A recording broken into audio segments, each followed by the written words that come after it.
Hold on. Live Tell me stream. to take something off.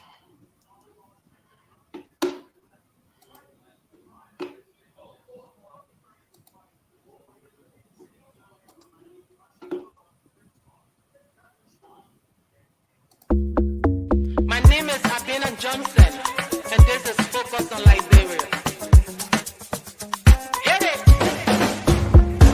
From Cape Mount to Cape Palmas, Mount Nimba to Atlantic Ocean, Obomi Hills to Pocondre, to educate, elevate, and promote. Yeah, focus on Liberia, for Liberia, Liberia, for Liberia, yeah, yeah, yeah, yeah, yeah. From Monday to Sunday, from Monday to Sunday, it's focus on Liberia.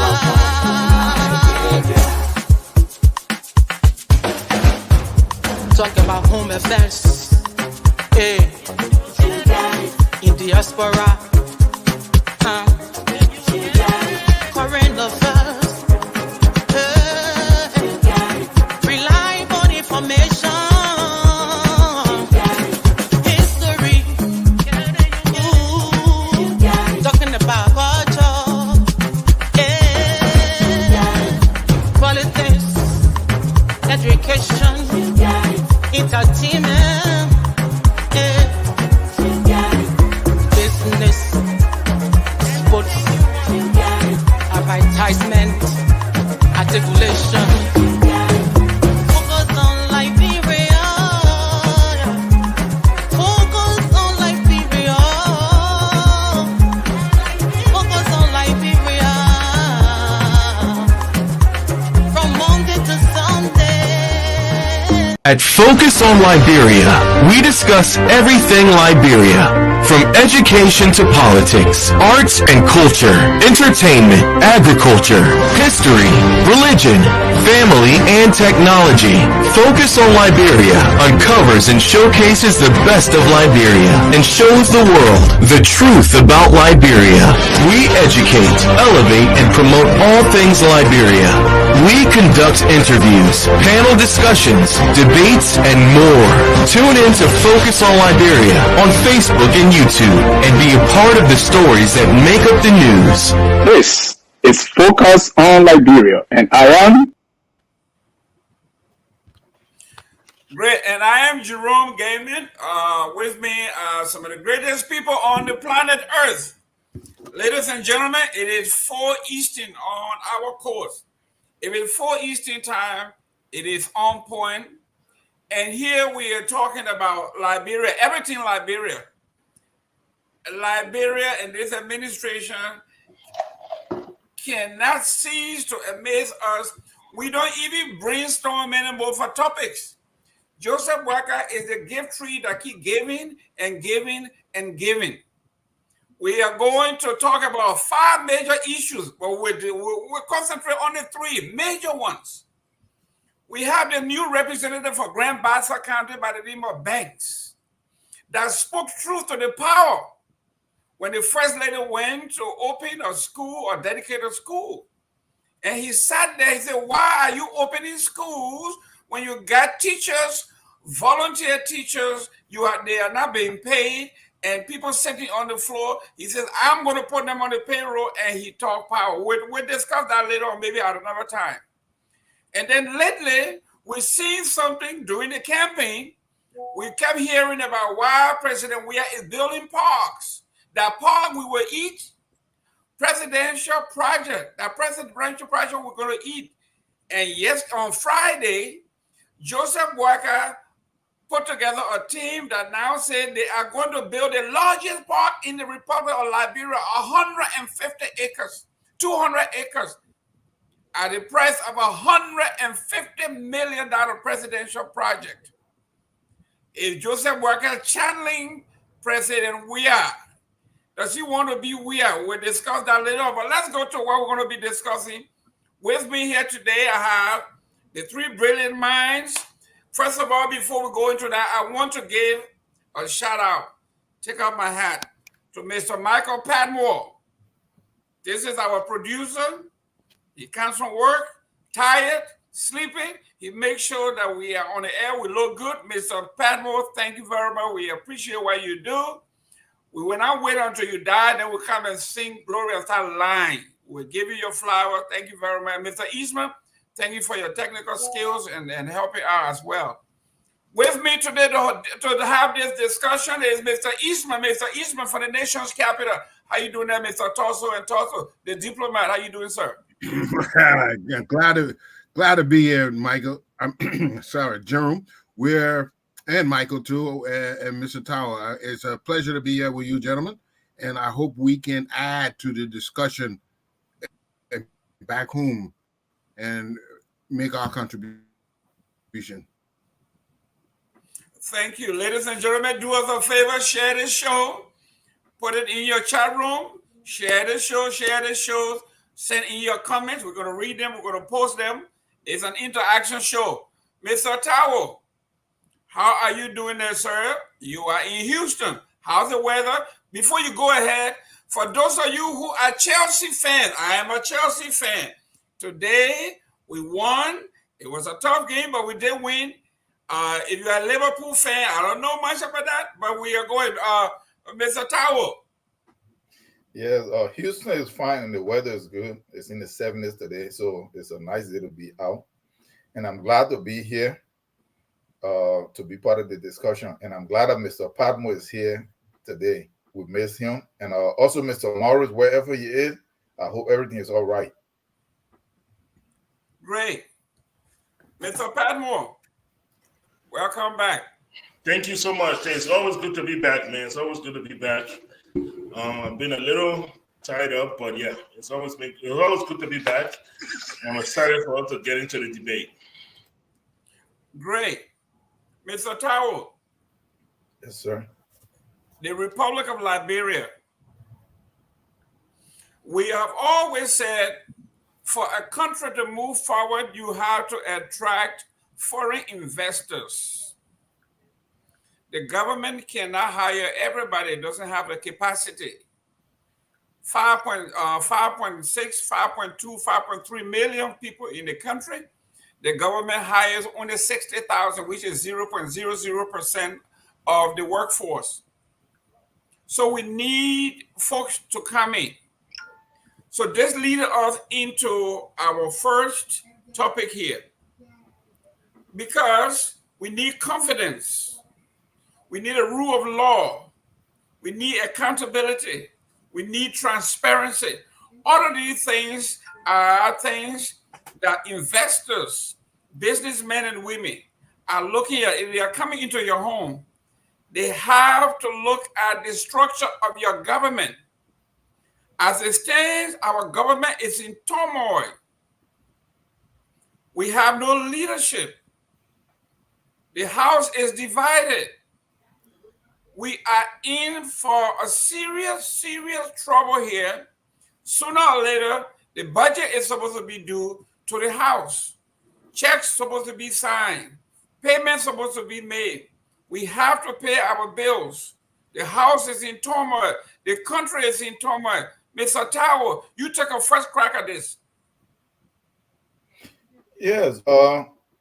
While foreign investor is a very critical part of any country, for me, that is really not where my first focus is, because the country have to be stable. And I think any country that have a weak domestic base in terms of domestic business or businesses, then you know that a country is in problem, because the foreign companies that are coming in, they really can't even hire that many people. They can bring some money, they can do some stuff here, but the domestic, but if you look at it, yes, the country is in turmoil in terms of like the way the government is running, and that's not good. It's not good domestically. It's not good on the world stage. But if I may go back just a little bit, you know, there is a saying and Dr. Pat Lumumba put it correctly. I mean, or he recaptured it. A leader have not succeeded unless their successors succeed. What you see happening here is the failure of the Ellen Johnson Sirleaf government. You know, I'm sorry. Like I like Dr. Duke. I listened to him and I listened to a lot of the things he said. But when it comes to when there is discussion, the people that work in the Ellen government, they want to put it as if she achieved so much. You know, like I was once a personal trainer, right? When I was in college and for a long time. And when a person is extremely overweight, you don't have to do much for that person to lose weight. So you don't have to put any effort. The person have to just wake up and maybe stretch and stuff like that. So when Ellen came there, because all of the achievement of Ellen that they listed or that they continue to list is that Liberia was so bad off and everything was at zero that there was nowhere else that you could move because you hit the bare bottom. So you have to only go up. So that is what you saw happening. But Ellen did not put any real things in place for her to really achieve anything. The brown envelope, the fight that you see in the lecture, this was the foundation that she set. It was on her for the first time that the pay to play was completely open. And that became the hallmark of the government at every aspect. You go to Liberia when you're a businessman and you want to even get any kind of license, there is a noon 10%. 10%. I was there. Whether that 10% is your whole profit, they don't care. 10%. If you get a contract, 10%. So when you hear that the projects were not finished, they were not completed, 10% have factor in it. So she actually entrenched the corruption at every level. Forget about all these intelligence, financial intelligence agency, and the other one, and the LSCC. It was when she already did the corruption really well, and she was about to leave. Then she started pushing all this stuff, the tenureship, all these things, and that is what you see us dealing with. Now, on a we have to deal with it, and that's what we're dealing with now. So, if we're going to address this, we have to look back a little bit and for us to see, because some people want to create the legacy about Ellen Johnson Sirleaf from 2005 or 6 to 2017 as if she had come, or 18 as if she had come. No, what she did and what she didn't do is what we are dealing with, and that is almost impossible to correct, because what she did was she allowed a bunch of crooks and criminals to capture that country. Thank you. And that is what we are dealing with. Thank you. Mr. Eastman, even Liberians, you, Mr. Patmore, those of us who want to invest in Liberia or who have begun to invest, like me, I have begun to worry that is my wife going to be right when she told me, do not send our children your 401k into Liberia and invest all that money. I was about to take the family this coming December, and we called the embassy in Monrovia, and they're telling us to hold on because they can help you only in Monrovia. Outside of Monrovia, they can help, but it will take time and it may be too late in certain areas. That is a dire warning for our nation, our law and order. The Supreme Court ruled from the beginning of this administration against Joseph Boakai, and he disrespected the Supreme Court. Again, the Supreme Court had ruled, put in a stay order, yet and still, the so-called majority of blacks said they are going to have the meeting anyway. Mr. Eastman, in a land where we do not obey the law, we have no rule of law, where the violation comes from the top. What gave you confidence that a common man like you be murdered or being hurt on the street? That anything is going to happen? Your take, Mr. Eastman, you the diplomat here. Definitely. Thank you, Mr. Gaiman. definitely when there's no rule of law, we are in a state of peril. Because what governs any society is the rules, the regulations that they have agreed to live by. We come together as a community. Let's break it down. We don't have, let's, before we go to the national level, even in a little town, there's certain norms and practices we agreed to do, and we live by them, and we live peacefully. Like if you go in any little village, you'll notice the village is clean. The villages in Liberia are very clean. If people were defecating anywhere, there would be problems. But just an example that people adhere to certain norms, to certain rules, to certain laws, so they can, earn their livelihood peacefully. Now, if we come together as a nation, a nation is just a bigger community of people. And if we refuse to go by the rules and the regulations that we have agreed to live by, the Constitution is the embodiment of the laws that we agreed to live by. And if we contravene, go against, and those very, very laws, what's going to happen? We're going to lose our peace. The society will eventually disintegrate and crumble. This is whenever we see some people abusing power by disobeying the laws that we have set, we see a disintegration of the society. So we need to bring all these things that are happening in our country. We need to bring them back under the law. We have to ensure that nobody is living above the law. Things are going on right now. They have in our home that are illegal, and they keep on pushing the envelope. Okay, for instance, the streets are congested, but officials can drive on the left side of the road onto oncoming traffic. Why?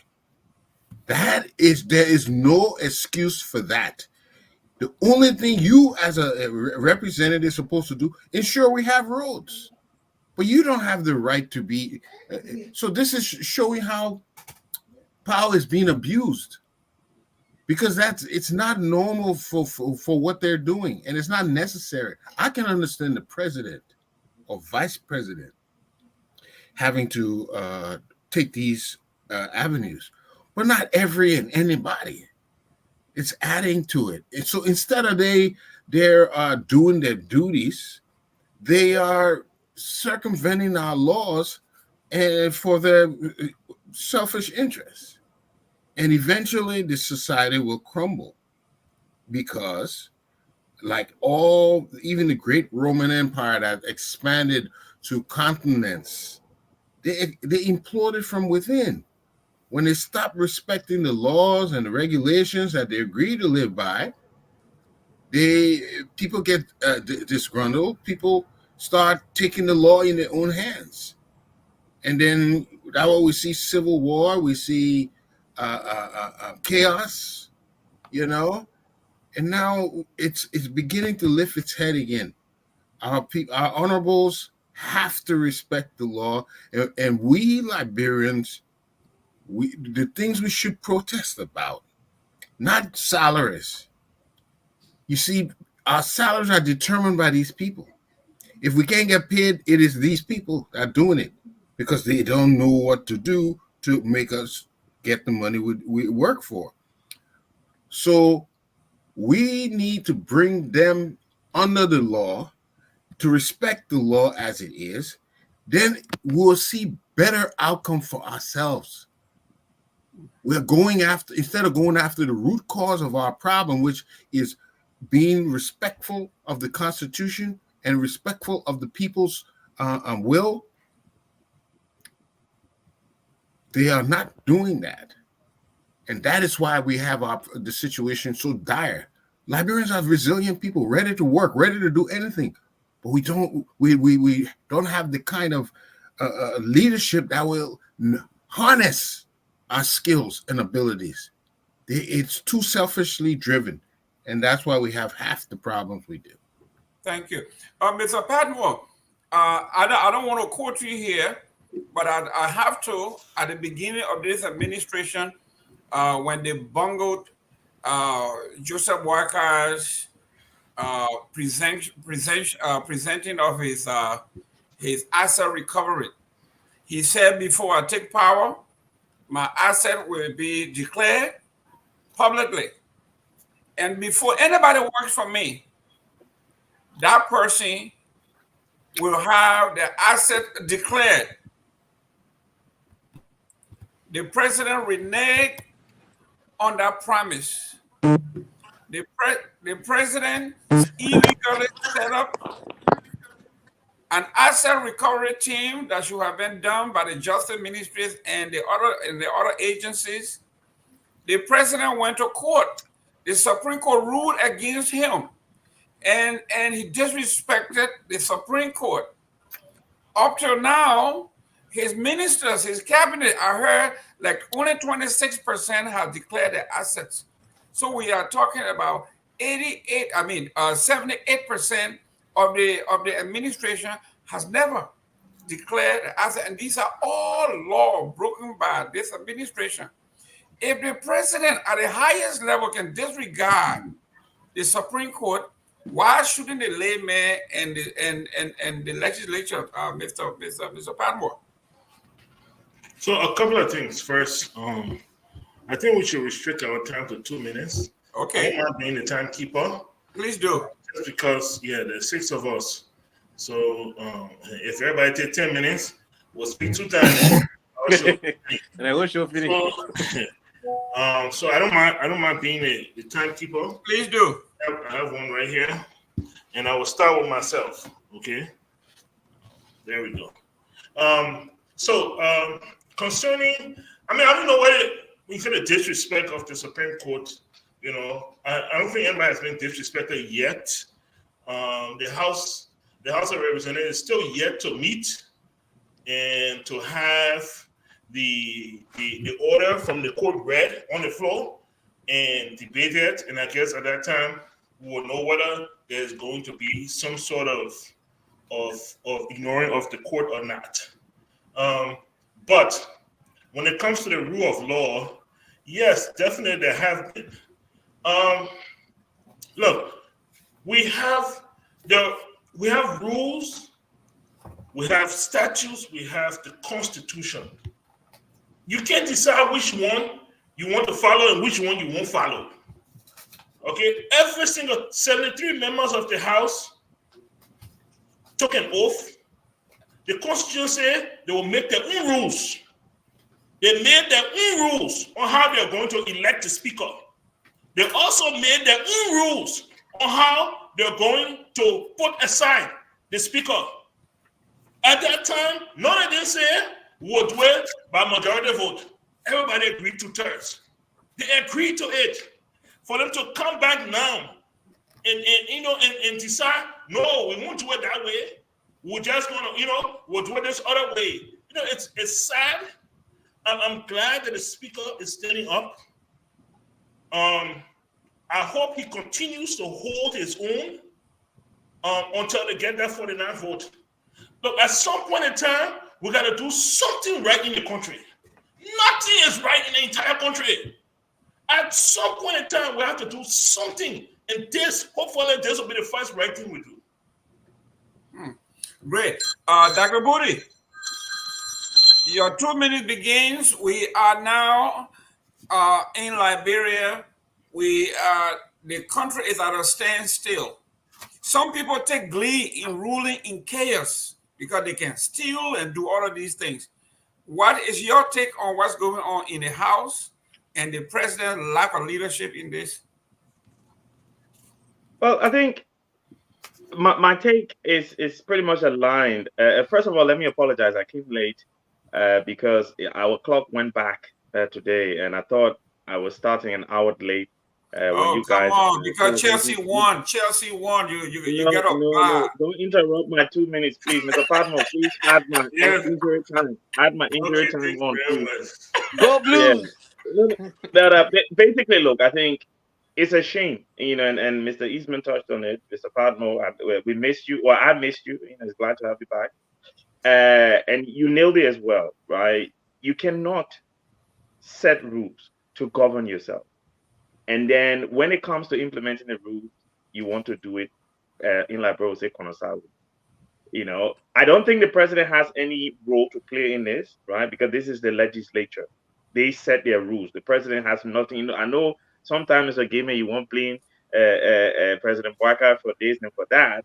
Today, I don't think you can blame him for what's going on in the House of Representatives. But they set their own rules, and they decided not to follow their rules. Now, if the president has his hands under it, that's not his fault. The people in the House that are allowing him to use them as scapegoats, they're the ones you should be holding responsible, not the president. So if the president is trying to undermine the speaker because he disagrees with what the speaker is trying to do, the people who are agreeing to do his bidding, those are the people that you need to go against. I think, look, this is a mess. I think, like Mr. Patmo said, it's a shame that our country does not seem to be able to rid itself of all of these horrible and things that keeps pulling us down. Because Liberia, they keep saying, "Oh, democracy, paying the thing for I don't know how 20 years now, democracy," but it don't feel like a democracy. And I know Mr. Tawo will come Dr. Booty, Dr. Booty, 1 minute. I have to push back here. I disagree with you that the president has no hand on. No, I'm fine. I know this. But I don't want you to. I don't want to agree with you that the president has nothing to do with it from the beginning. But I don't want to miss it.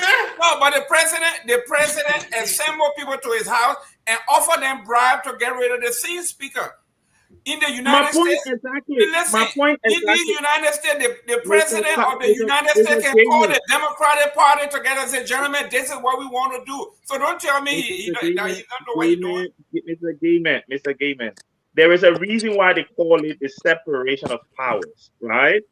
Every branch of the government has powers that it's unique to them, right? The legislature has the right, like Mr. Patmo so clearly stated, the House of Representatives and the Senate, I'm sure, set their own rules. The president cannot dictate their rules. Yes, he can play politics, which is called small politics behind the scenes, call one or two and then say, "Let me get you something so you can take all the men from there." That's his right. That's his right. The people, and there's a word I want to use, but on TV, they start with an I, but the I people that decided to take the bribe and then go there and cause chaos instead of doing the people's work. Those are the individuals. Look, Mr. Gayman, Mr. Patmo, my brother, if you can't tell me go do bad to Mr. Patmo and I say, "Okay, yeah, I go do bad," I don't blame you. I blame me. Because he's my brother. I'm the one supposed to protect him. I can say, "Oh, but Mr. Gayman say I'm gonna do it." No, people need to be held accountable. And yes, the president is undermining the speaker, but he cannot vote. He cannot be part of the 49. When it's called vote now, he can't vote. You can take all that money or eat it, nothing will count. It can do nothing to you. You were elected by the people. Great. Mr. Gay, now here we are. This man is a pro-boycott man. He's over here defending the president. The president was giving out money. Yaka Kaluba said the man called us to his house. He was trying. So if the country is in turmoil and the buck stop with him, yeah. If the buck stop with the president, his country, his leadership is in turmoil, the whole world looking at him funny. You don't think it would make sense to call his lieutenant and say, "Gentlemen, listen, this is what I think we should do. This country doesn't look good. No investor coming here. We're doing blah, blah, blah." He's saying that. Go ahead, Mr. Gay. First of all, good evening to all. Welcome back, Mr. Patmo. We'll miss you on the show. Listen, I want to agree with Mr. Patmo and Budi. Yes, is the beauty of democracy, and I'm glad that we have such a speaker who understands the law, who is a law practitioner himself, and who, maneuvered to get to that position before he started exercising what he truly believes. It is not easy to be a deputy speaker and want to rule. and correct things because you can be through on the sideline. Now he has the gavel in his hand. He can set in place things that needs to be done. They are fixated on the fact that two speakers were removed clandestinely by that same means, wherein they didn't have the 49 vote, but however, their political pressure allowed those 2 speakers to be removed from office. So the thing is, okay, I heard a rookie representative called Representative Famule from Bombing County. He was on the Sport Network and he was saying all kinds of things. I was like, are you a lawmaker? Because you cannot be a lawmaker who raise your hand up in the air, place your hand on the Bible, and took an oath of office to protect, defend, and uphold the Constitution of Liberia. Then in the same vein, ignore the Constitution. You can't have it both ways. Your own rules, 9.1 states, two-third majority of 73, but mathematically it's 48.6. So we don't have a half human being at 49. You understand? A simple mathematics there for you. Two-thirds in the Senate is 20 people out of the 30. If you don't know that, then you are an embarrassment to our nation. The Constitution must be respected at all costs. I won't say he not respecting the Supreme Court, just like Mr. Padmo said. We have up to Tuesday. Let's see what will happen. Now they are saying, because they are majority, and I'm glad that the founding father also did not put majority block in the Constitution. We don't have no such thing called majority block. It's called two-third majority. There's a big difference between the two. So if you do not have 49 people, even though you have a reservation, your reservation cannot be heard. Your resolution cannot be put on the floor for discussion because you did not meet the threshold required. Then another thing also he tried to hold on to, and some of whom, all those on the opposition side or opposing to the speaker side said, they can elect a speaker pro tem. That is true. But the only guarantor or the only article reason why that can be done is when the speaker is absent. In this case, the speaker is present. You don't want to go to him because you say you don't respect him. He's not your speaker. Granted, if you don't have the number, automatically you have to go to section. If you have the number, then you come to section as well and put your resolution on the floor for debate. And after the debate, you take your vote. If you meet the threshold, then you remove the speaker. Until then, that speaker pro tem qualifier does not apply to you because you do not have the required number to have that, and the speaker is present. He's not absent. He show up to the Capitol building, so you have to have that number. So you cannot use that clause that says you can, elect a speaker pro tem. These guys know the truth. Right. In their mind, a political pressure will do the trick for them. Unfortunately, they have a speaker who understands the intricacy of the law on the books and all the different things. So they cannot have it. The only plea that I plead for those that support the speaker of COFA, he should not lose anybody. If he start losing member, then this guy will take him out. But if you maintain his 29% plus himself make it 30, then they cannot take him out. And there is no way they can take it. And if we continue this way 2 more weeks, these guys will be held accountable because they are stalling the process constitutionally. They are violating, because if you do not have the number, you cannot stall the process. Is your time working? My time is working. I wanted to share something with Mr. Gay. Yeah, and so I had to pause my time. Sorry for that. I wanted to share something with the show, if I may. Yeah, go ahead. Yeah, then give me extra minute too, because they may have extra minute. There you go. Who's this? This is the popular guy. The rookie legislator for the family. That's a real human being? Just a joke. Keep this thing live. That's the gentleman. I got a lawmaker right there. Okay, great. So he's making all the rookie. I just wanted to show the people, this man, after being elected, a rookie was seeking a deputy speaker position. But Yes, this he is was. right, though. You was seeking Yeah, but the that's a evidence. Okay, guys, listen. Already. I want to give everybody 1 minute, exactly 1 minute on this one. I will start with Michael Patmore. The majority of black came up with a charge. They said this the speaker at the time he was deputy speaker, he overspent his line item by $4.9 million, and the speaker agreed he did. Mr. Patmore, isn't that giving your opposition, giving an ammunition against you? I don't think Mr. Tower has spoken though. No, with 1 minute he spoke. Go ahead. Go ahead, Mr. Patmore. So absolutely, that is strong. That is very strong ammunition. I totally agree. That actually should trigger. That should trigger an audit of the entire house, not just speaker. But here is the thing: that ammunition should be taken to the floor of the house. It should be taken to the floor of plenary. That's where that should be debated. That's where that problem should be raised. You see what I mean? You don't take it and carry and go create a separate body. No. Look, every single Liberian has certain rights. One is to face your accuser. So he too is entitled to his day in court. Ask him to recuse himself and set up a committee. Bring somebody from outside. Let him audit the house. And if you find him guilty, then you remove him. Nobody will restrict that. But you can't do this side thing and then say, oh, the man was arrested in America, and the man account is this amount of money. The man is a lawyer. Come on now. The timekeeper is disgruntled. Acting like the representative. It's time for me. Mr. Eastman, 1 minute here. These guys, they have a golden opportunity, a golden goose egg, where they can actually capture this man and prosecute it, and they're letting it slip through their hands because they are ignorant.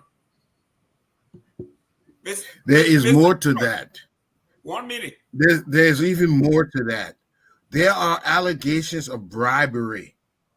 We need to resolve the bribery issue first before anything happens, because we can't afford that our democracy is influenced by cash violence. So if bribery is going on, we need to resolve that first. Because if all this wouldn't have happened if there was no bribery, that is why we have to address it first. After we find out who has been bribed and who has been doing the bribing, we have them impeached or removed. Then we can go to the issue of the speaker and defending his budget. We have enough to go on now to clean out the legislature, to remove some ill doers, but they are avoiding going into the legality of this the best they can. You see, if we continue, listen to the time. You can't watch it, but listen to it. Go ahead. Okay. Without the rule of law, society loses the structure needed for justice, equality, and stability. It will lead to a breakdown in the democracy. We cannot allow that. Go after the bribers, the ones who receive the bribes, and then let's start talking about these budgetary discrepancies that we're hearing about. And if the speaker needs to be removed, he will be removed. But if they don't bring down the law, we're doing nothing. Thank you. Mr. Tower, your 1 minute. Here we are. We are the speaker has a constitutional right, and he's applying that. He needs a 49. When you come with your 49, I will leave. I won't argue with you. That's what the law says. But on the other hand, they charge him, they accuse him, and he admitted that he overspent his line item by $4.9 million. You see, I'm having a headache over here, almost about to lose my sight. Because I keep saying it. My sister Marta posted something here that the problem with Liberia is illiteracy and all of this stuff. No, it is Liberia trying to practice a system that was imposed and then forced to follow, that is foreign, that is corrupt in nature. It doesn't work. My brother Eastman just said about the bribery. Where do you start? When you talk about the bribery, where do you start? Is it now? No, the whole system is money violence, if the way you put it. The system is based on corruption. The process of campaigning is all a corrupt practice. There are guys lined up and telling people money, put me in, I'm going to give you a piece of the country. This is what the democracy is. Look, democracy is the most corrupt system, the way in which it is practiced even here in the U.S. Thank you. But that is our problem. Good. You see, Mr. Tawo was right on point. Doc, you're 1 Because minute. I follow law and order. Before you start, The first time you follow the law. Yeah, go ahead. No, 1 minute. Let me get serious. I think before you start my time, Mr. Fatmo. Oh no, start your time already. Don't. No. Mr. Gaiman, wait. I've just read that Speaker Kofa just posted that he lost his chief of staff this afternoon. Yes. Mrs. Helen Howard, which I think is a sad. Obviously, we're talking about the issues that are going on at the legislature, but that is a sad situation to be happening to him whilst he's going through there. Obviously, the family of the lady as well. So I'm not sure if you announced it before I joined. I've just read it, so I thought I could bring it to the attention. It hasn't been made official yet. That's why a lot of people are holding off. Oh no, I've just seen on Front Page Africa, so so I'm thinking it's official. So, but anyway, yeah. So start my 1 minute. So I think, look, first of all, like Mr. Eastman said, the bribery is the major issue here. And the reason it is for me is because we need to be able to deal with the issue. These guys don't care about what Speaker Kofa did. They were giving him 15,000. Like 15,000 they're voting for. They're not voting because he did this, he did this, he did this. So it's the bribery. So let's deal with the bribery. And they will put, when we punish the person and they don't go with impunity, it will put fear other people so that they wouldn't go and do those kind of things or attempt to bribe people because they know there is ramifications if you do that. Now, the issue, Mr. Gaiman, you talk about, the mayor spent over his budget when he was deputy speaker. I don't think that's ammunition. He's admitted to it, right? Clearly, he doesn't go and authorize pay the check himself. It goes through a process, right? The legislature has a process. So if it was authorized and went through all of the checks and balances, the auditors approved it, he hasn't done anything wrong. Governments overspend all the time. He's not the first government official that has a budget that's overspent. So I don't think it's ammunition. Good. Your time is up. Mr. Gay. Yeah, I want to also agree with Mr. Eastman on the issue of bribery. But Mr. Eastman, it's a great thing to focus on the bribery. But I don't think with the time we have now, with the political pressure, that the speaker will be able to do that part. I think right now is to address the whole situation of its removal. Whether or not you're going to be removed or not, that is a sticky issue right now. No, he shouldn't be removed yet. You got to deal with the bribery before we talk about any kind of removal or change. Yeah, but then he has to have the quorum to be able to discuss this matter. So, yeah, so until that is resolved right now, because there's a still order right now from the Supreme Court, and I believe these guys, they will have the letter before them on Tuesday for it to be presented to the body, and then from there they will take a decision. But yeah, bribery is a felony under the Liberian penal law, right? It is a felony, so that is not it's not a misdemeanor case. So that is a big deal. So if any lawmaker is caught liable of bribery, that is a complete removal. Is one of the reasons lawmakers can be removed from office. Correct, and we need them moved out because they are the culprits. Who's going to take care of this bribery thing? No, but an LSCC job, man. An LSCC investigation. I don't want to hear nothing about LSCC. I don't want to hear anything about LSCC. They can't question any lawmaker. Wait. Are you saying that the lawmakers are above the law? No, I'm telling you that the Constitution says that while lawmakers are in session, they cannot be disturbed. No, that's not what the Constitution said. The Constitution said they cannot be prosecuted when the action is in their official duty. Listen, gentlemen. The bribery was not done in the House. The bribery is not official duty. Gentlemen. Where was the LACC when Grisby stole $500,000 for a car before coming to office? Where was the LACC when $22 million was stolen at the public works? Where was LACC when $8 million was transferred? I don't want to hear nothing about the LACC. No, but it's We're not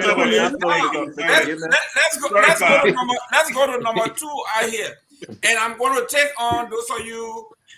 Please, if you're from Bond County, Nima County, Lofa County, this is nothing personal. It is just a question that we need to ask. What is it about this particular geographical location in Liberia that killing is an acceptable traditional norm? According to the newspaper, in the past 10 months, 10 people have been murdered in Nima County for mundane stuff like chicken feet, people fighting over food. Somebody killed somebody for 200 Liberian dollars, which is about 100 Liberian dollars, which is about quarter, 25 cents. 25 cents, yeah. Yes. 10 people have been murdered. And the government, there is no investigation. We saw this during the election. In 4 years, 6 people got killed. 1 got murdered on national TV. Let me start with you, Mr. Gay. I am shocked. Talk to me. What is going on here? The capital of many gay, that's where they're coming from. Just so you know that.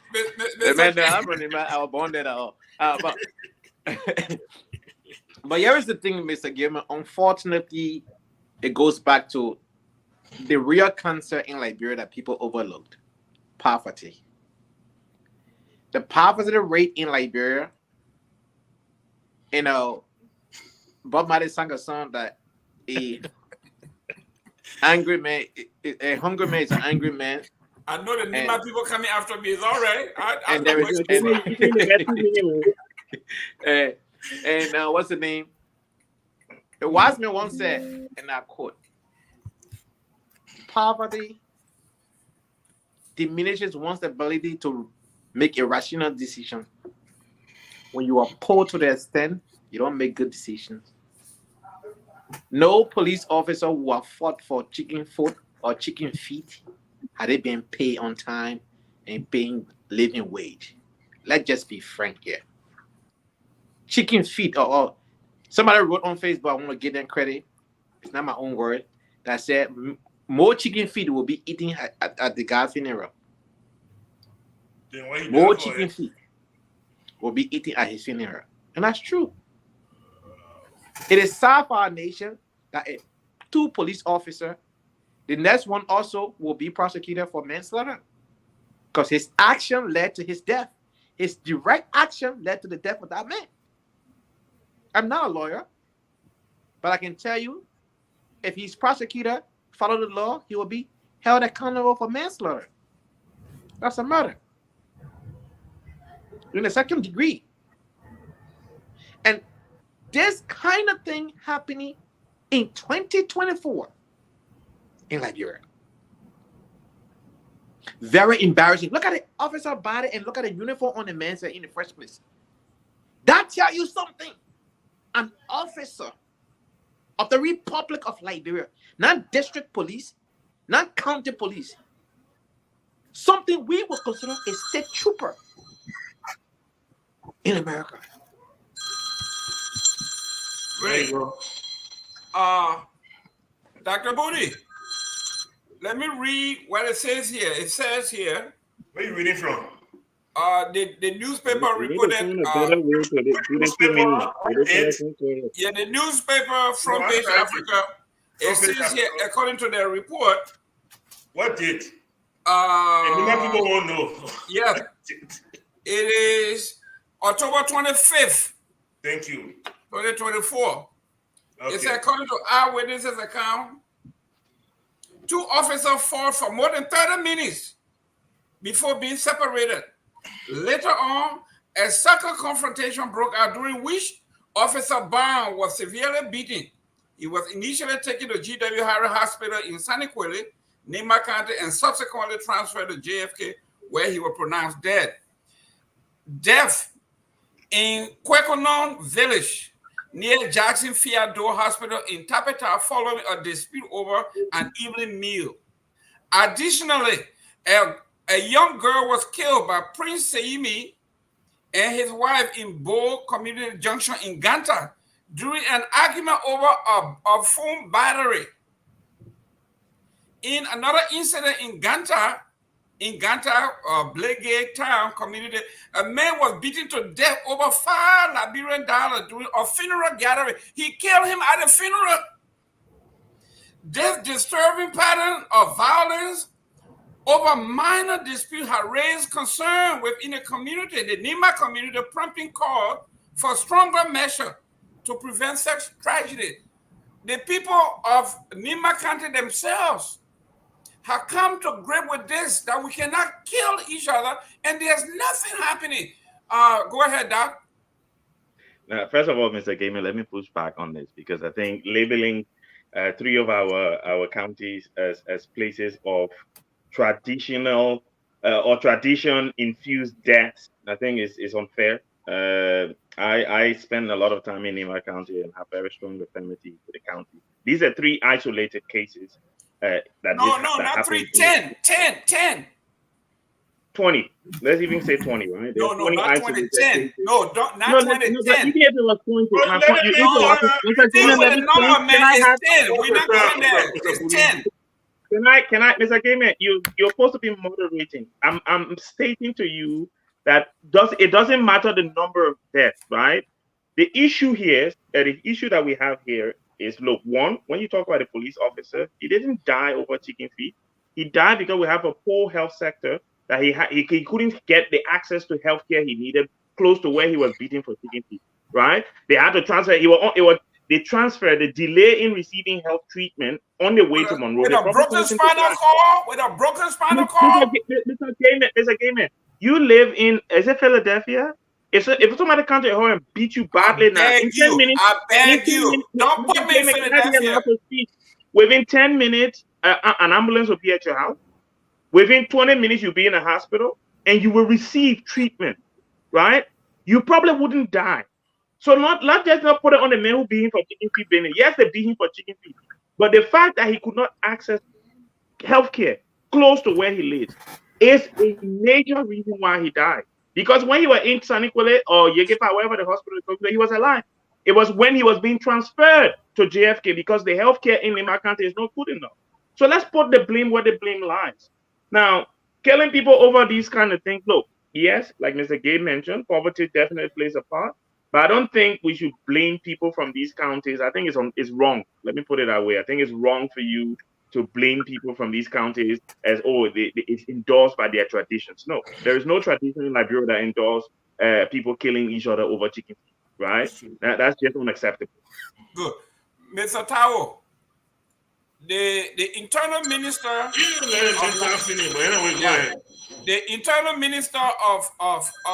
Liberia, Mr. Francis Jimenez says, I'm a killer. Therefore, no, I can kill. I killed people before, and if Falabu comes around, I'm gonna kill him. And then they turn around and kill 6 people. And on our show here, there was another man here. When they cut the little man, the young man's ear, he said, "That's what we do. If you don't listen to the elder, we cut your ear." Mr. Tao, this is getting out of hand. The people themselves have not recognized. They say government has to do something. Yeah. So look at what happened here. Any death anywhere is bad, and I don't think. Look, I listen to Mr. Gibman. I don't think Mr. Booty. I don't think he was saying that he's saying most of the killings that go on when it comes to whether it's some kind of physical or something over like the last stretch, because even on a way out or on an Ellen is always around the areas. So he's not trying to say that. So let's clarify that. So I listened to what he also said, that what is the problem with it that it's always around these regions, and he's making reference to something that the record is there. Okay, but look, no record. but look, my problem here with the group, the Liberians that live in the U.S., they are so shocked. 10 months. We don't want anyone dying, but 10 months, 10 people in the United States in the same 10 months, 5,000 people. We had a civil war for 14 years. And I think 14 years spent based on that stuff. They said that we had 250,000 people that died. They had 600,000 deaths on the streets of America.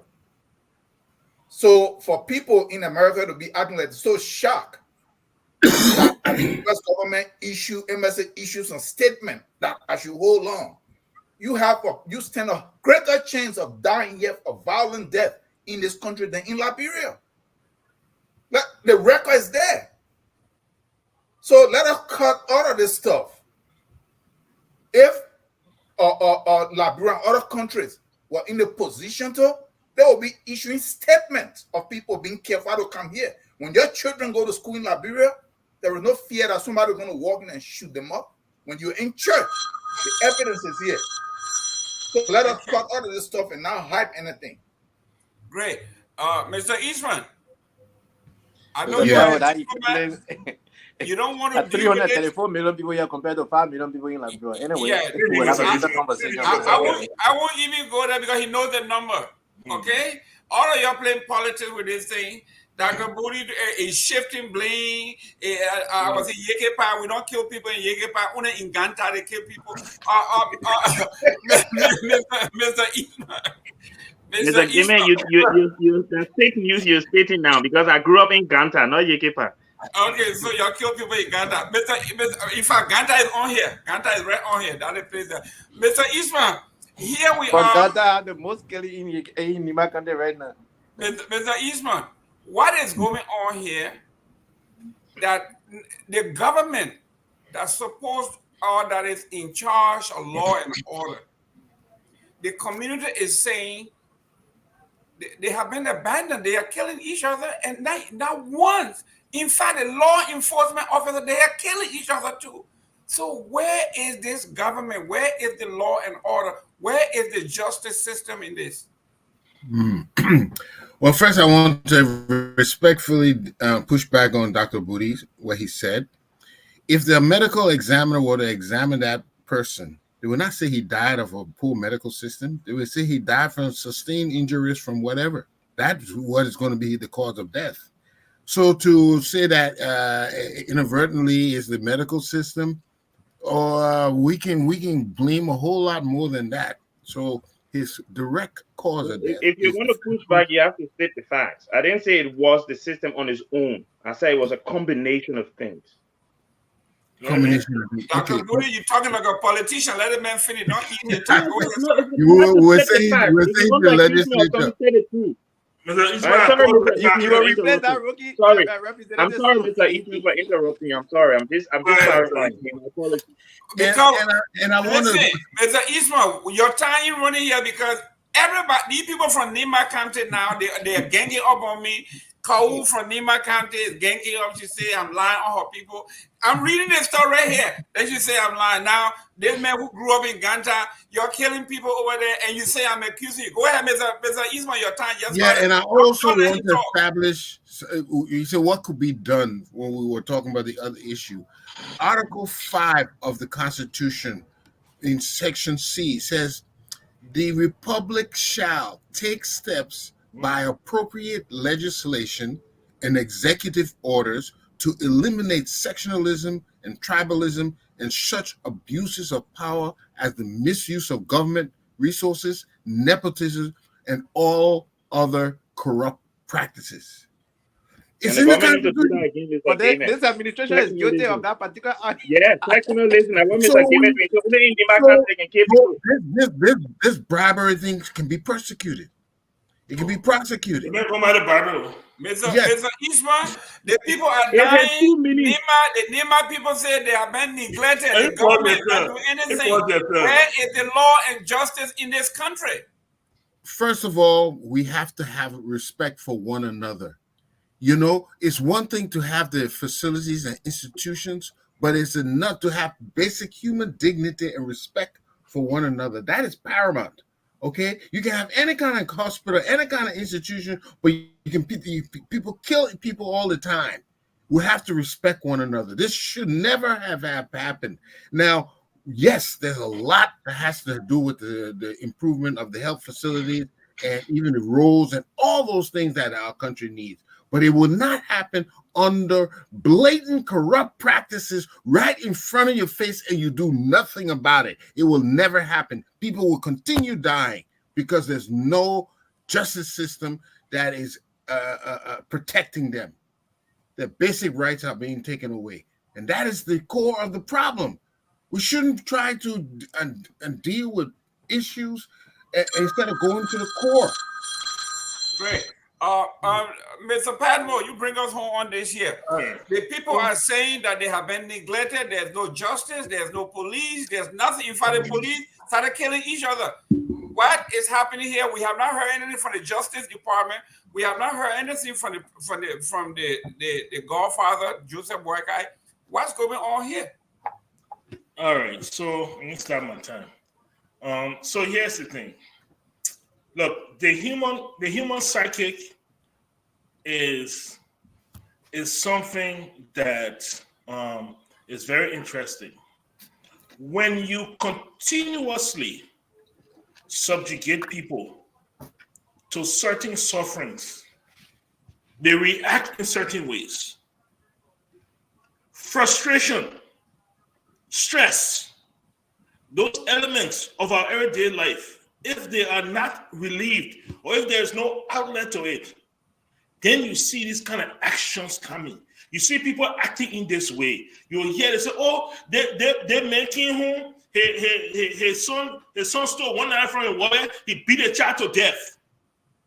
Oh, this woman, she told the lady girl to go to the market to go sell. She refused to go sell. She hit her with a big iron and she fell and she died.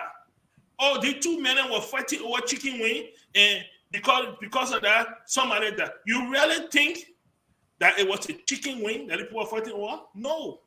But when you not take, and you have taken, and you have taken, and you have taken from people, and they are so frustrated.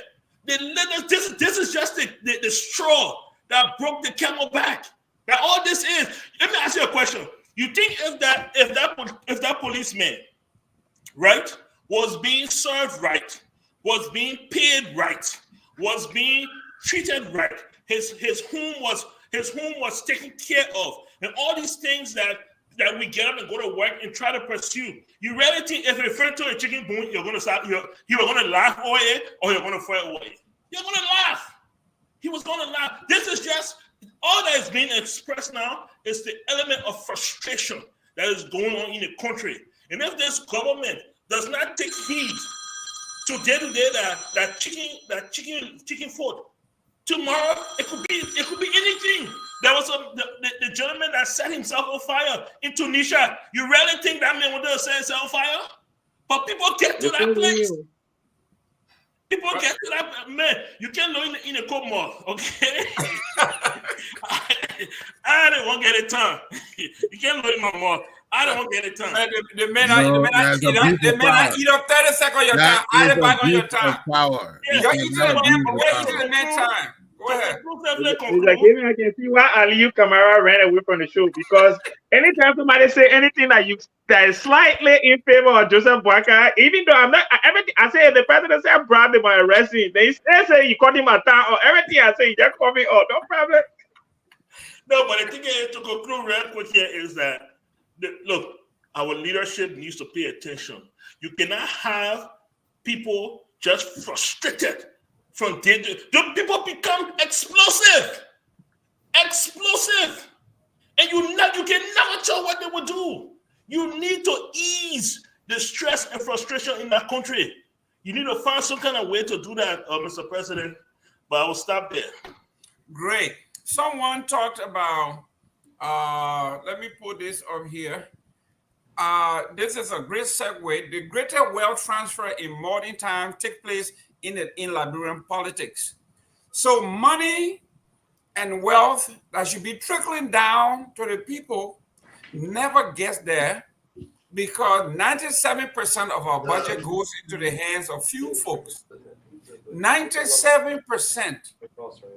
So I agree with I can contribute to that. All right. Yeah, I got it. Go ahead. Go ahead. So here we are. That man from Nigeria, he talking about his chicken feet. So we gotta close it up. This is what happens. We are on a time bomb, according to what everybody here say. At least we all agree that this is a symptom for something greater to happen. If we do not spread the wealth of this country, usually it begins with domestic violence. When the man cannot support his family, things happen. It begins in the home. It has gone from the home to the streets, where people have no regard for life. Can you imagine killing somebody over battery or taking a life at a funeral where you go pay respect to the dead? You kill somebody there. Ladies and gentlemen, we have to dig deeper. We have to dig deeper. But then, worst of all, we have no law and order.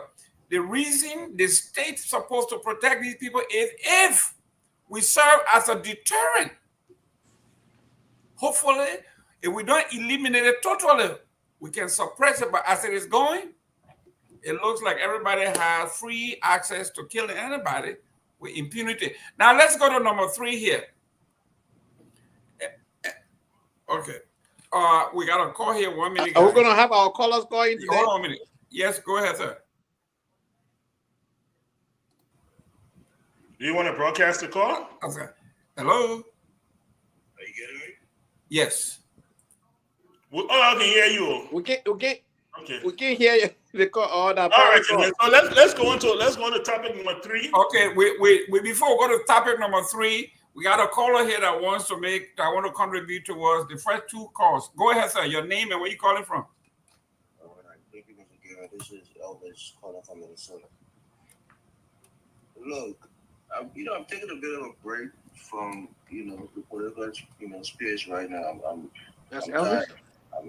Yeah, Elvis Morris. Yeah, Liberia politics has exhausted me, so I'm taking a break. But let me say this, especially on the issue of the violence in the country, I think you guys are missing the point. We as Liberians, maybe for the older people it's a little different, but especially the younger generation, people born in the 90s and maybe the late 80s, we seem to have this almost inherent violent trait about ourselves. In ourselves, both in Liberia and the diaspora. If I tell you the kind of things that happen in Minnesota, the kind of petty violence that occurs on a daily basis, not even on a daily, but on a weekend. We had a situation here the other day where the guy, 2 guys went to a function. One guy left his seat, the other guy took his seat. The guy came out and said, "Oh my man, I was sitting here and said, oh my man, I party, nobody gets, and they got a seat." Those 2 guys got in a fight. The boys beer bottle on each other head. One of the guys' foot got broken and had to take it to the emergency room. The guy's arm, I think his arm was also broken. His arm and his leg is both in a cast. I mean, we fight over petty things, whether we're in Liberia or whether we're in the diaspora. So this is not a thing in just in Ganta or in Lima County that is prevalent. It's prevalent amongst young people who are traumatized. And anytime you feel the slightest insult, especially like brand men, we run straight to violence. So this is a wider issue. It might be even a mental health issue that we need to talk about on a deeper level. But I don't think it's just one county. Even people in Liberia, it's in the diaspora as well. So I think we need to have a broader conversation about it. Are we inherently more violent? Is it because of our war? Is it because we're African? Is there certain groups of people in Liberia that have a tendency to resort to violence on the slightest, provocation? So for me, I think the reality on this matter is not about the healthcare system. We have a poor healthcare system. To fight somebody and to commit violence that's grievous enough to injure somebody to the point of death, it must be some kind of anger that has been burning in you for a long time. So let's not trivialize it and make it seem like it's the hospital, it's the people in a certain places, the water in Gata or Nima. No, it happens to all of us, of all tribes, and even in the diaspora, we carry that same violent tendencies with us, and it gets us into a lot of trouble before we realize what we've done. Our life is right been thrown away. So I just want to make my input. I'll be taking a little extended break away from the shows on FOL. I need a break on Liberian politics. Maybe when I come out, I'll be more refreshed. But thank you for having me on, Mr. Gary. Thank you for taking my call. Thank you very much. Thanks for stopping by. I was going to shoot you. Thank you. Mr. Morris, thank you for. It's not trivial. Right? Thank you. Thank you for the call. Thank you for the call. Now let's go to number 3 here. I know we'll come back to that. Mr. Padmore, can we cue that video, please, if we have it available? You're muted. Okay, he's talking to somebody. For me, it's the Boston. No, I don't have that. I don't have that video. I don't have that video queued. I'm sorry. It's in our chat room. I put it in our chat room. But anyway, did you put it in the chat room? Yeah, it's in our chat room. Okay, let's discuss, and I'll get it before the discussion is due. Yes. The president. There was a pronouncement this weekend about a presidential project in Liberia. It said President Walker, advisor on national infrastructure, clearly explains the overview of the $150 million park project in Marshall, Walker presidential project. I'm gonna pull it up here. Hopefully, by the time Mr. Padmore gets to it, then we all can look at it on the big screen. But for now, let's look at it from here.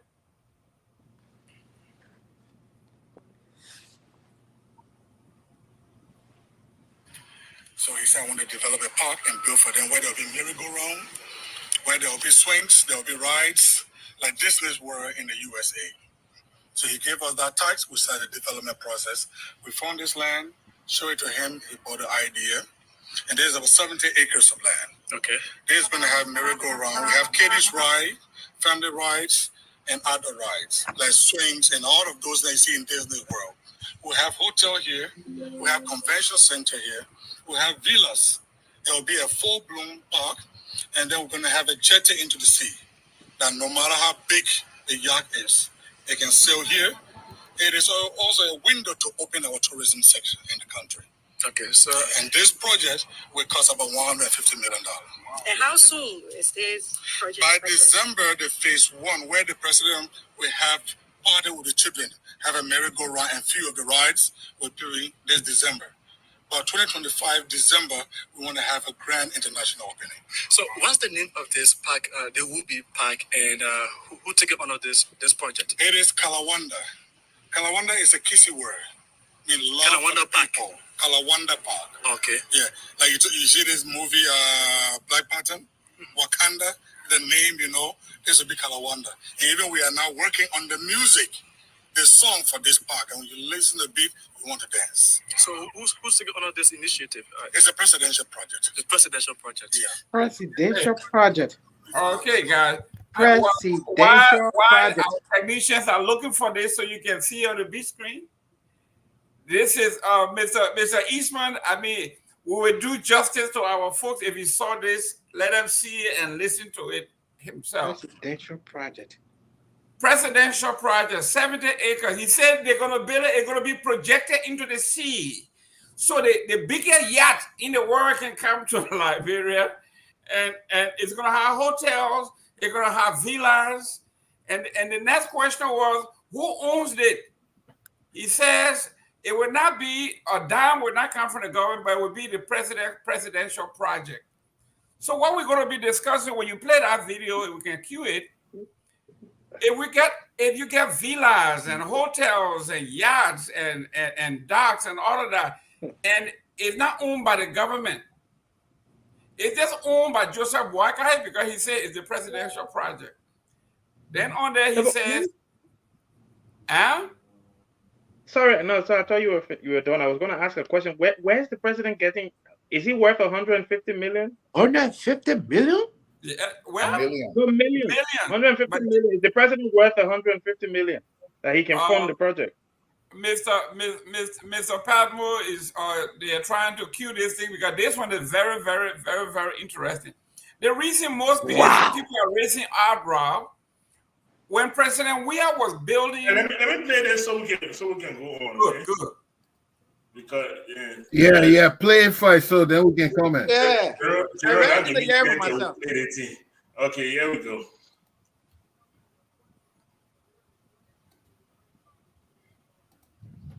So he said, I want to develop a park and build for them where there'll be merry-go-round, where there'll be swings, there'll be rides, like Disney's were in the USA. So he gave us that tax. We started the development process. We found this land, showed it to him. He bought the idea. And there's about 70 acres of land. Okay. There's going to have merry-go-round. We have kiddies ride, family rides, and outdoor rides, like swings and all of those that you see in Disney World. We have hotel here. We have convention center here. We have villas. It will be a full-bloom park. And then we're going to have a jetty into the sea. That no matter how big the yacht is, it can sail here. It is also a window to open our tourism section in the country. Okay, so and this project will cost about $150 million. And how soon is this project By expected? December, the phase one, where the president will have party with the children, have a merry-go-round, and few of the rides will be this December. By 2025 December, we want to have a grand international opening. So what's the name of this park, the Wooby Park, and who take it under this project? It is Kalawanda. Kalawanda is a kissy word. In love Kalawanda for the Park. people. Kalawanda Park. Okay. Yeah. Like you see this movie, Black Panther, Wakanda, the name, this will be Kalawanda. And even we are now working on the music, the song for this park. And when you listen to the beat, you want to dance. So who's taking on this initiative? It's a presidential project. The presidential project. Yeah. Okay. And this project is not going to be financed by government. Goodwill people, friends of the president, people who love the president around the world. I visited some of them in Turkey, in Dubai. They say, look, this man has laid down his life for this country. Whatever he wants to do, we'll work with him and make sure this park is built. Is it a Liberia own project? It will be owned by Liberia. The children of Liberia will own this project. Your children, my children. And what's the duration of the project? This is where we intend to have it done completely in 2 years' time. What's the specific required to complete this? $150 million. So you right? US dollar, not Liberian dollar. You earlier on you were showing the president the road that leads here. Yeah. What's the name of the road, and who also taking on the initiative? The road? Yes. It's part of the project. That's the first phase we're doing. Okay. We need to have access to this project site.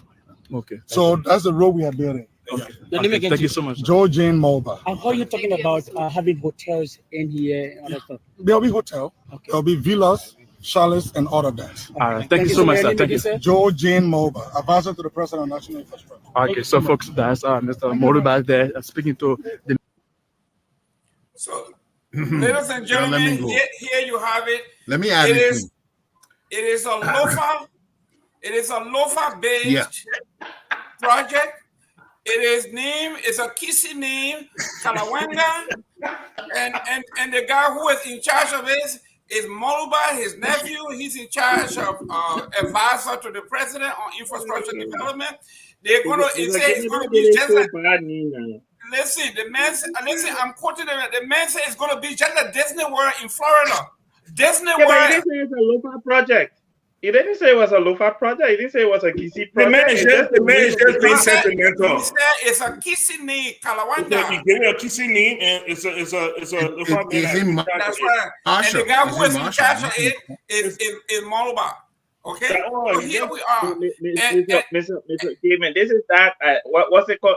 The section of the thing that they were talking about earlier, please. Can you let him talk, please? Mr. Gay. Yes, sir. Dr. Booty is a tribalist. Dr. Booty is a sectionalist. Oh. And he's in denial. Oh. The man said this is a Kisi name, Kalawanga. And it's going to be just like the movie that was just produced a couple of years ago. That's the name of They the ask park. him what is. Listen, They ask That's just the they name of ask the him park. what is your name. He said, "My name is Joseph Morba." And this is what we are doing. It's going to be a presidential project, and we're going to project it into the sea. The largest yacht will come here just at Disney World. By the way, Disney World does not have a dock. We don't bring yacht here, so I don't know where he get that from. Talk to me about the presidential project, sir. Look, Mr. Gaiman, in all fairness, let's put all joke aside, right? I thought it was a joke. I thought this was a joke.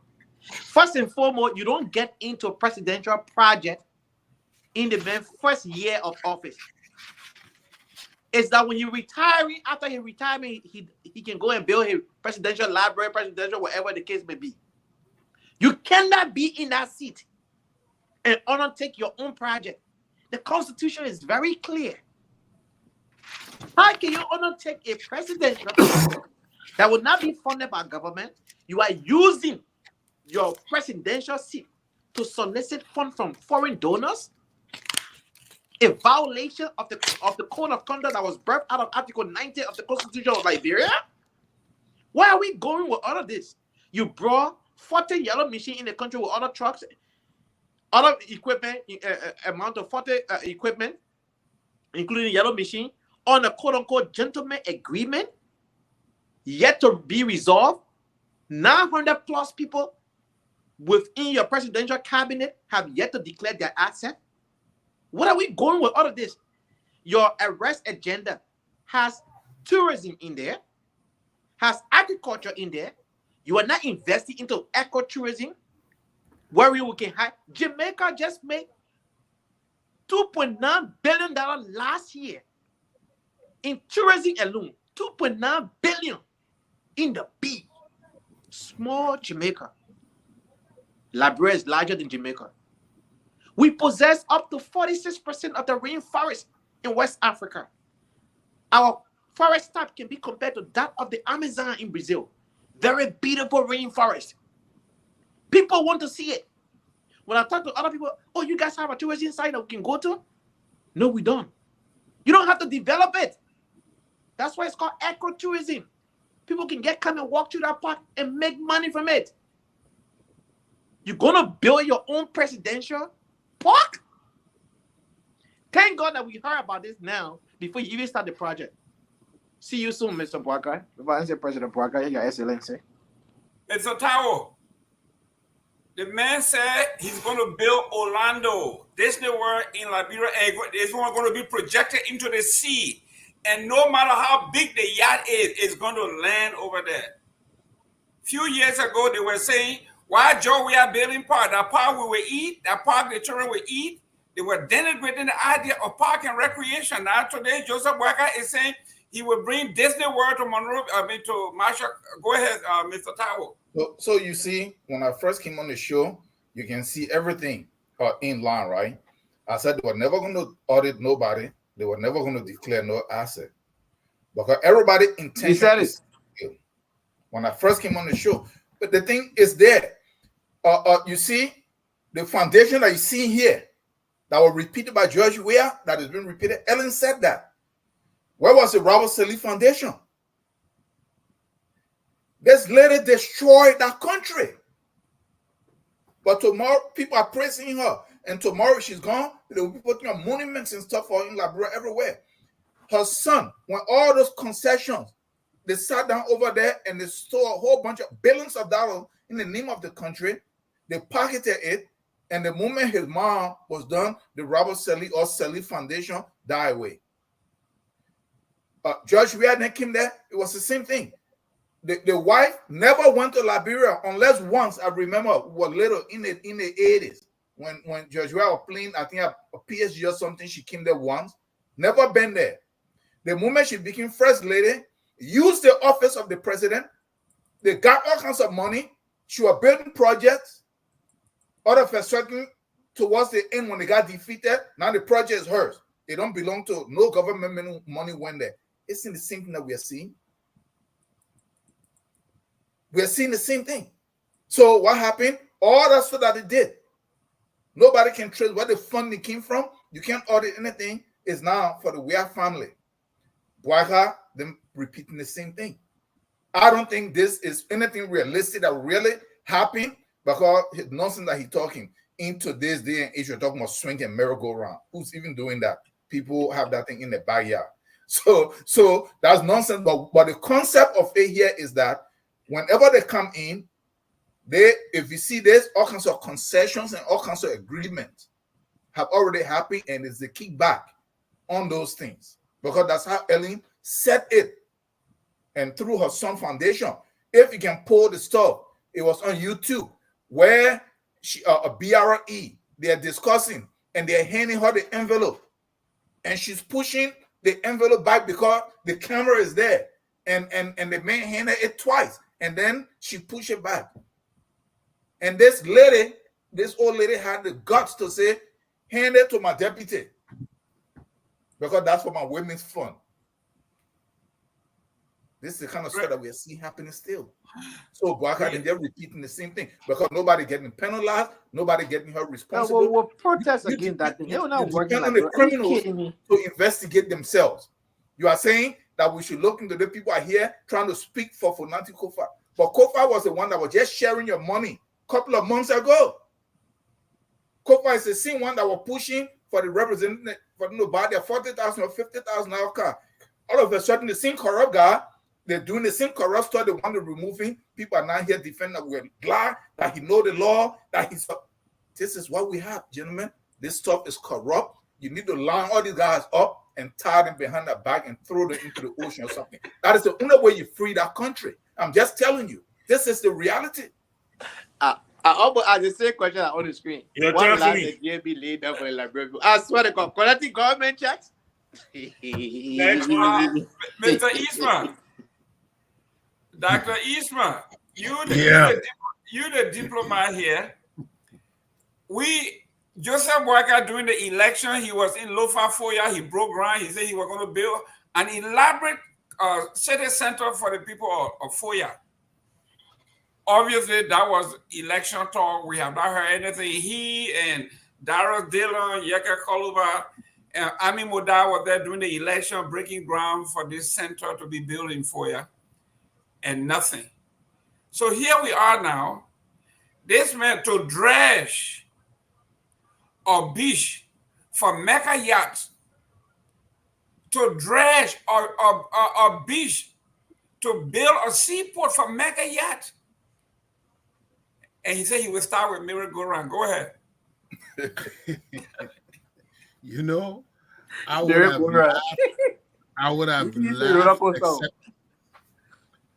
laughed, except that this thing is getting more and more serious. Mm-hmm. There is no way that guy can finish a project like that in 2 years. So first of all, I say is this thing doesn't even sound credible. Then I try to look underneath it because a lot of times the things that people doing, one of the commentators say this is classic money laundering. Mm-hmm.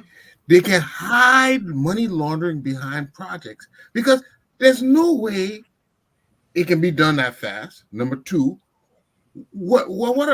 another commentator say there's no power. We have nothing. We haven't even established the fundamental things that we need to run the country. And he's talking about building a mega park. And is this only for a personal aggrandizement? I mean, there's so many things we have to do for our children, the education system, the women, the LU students, all these things, the health system.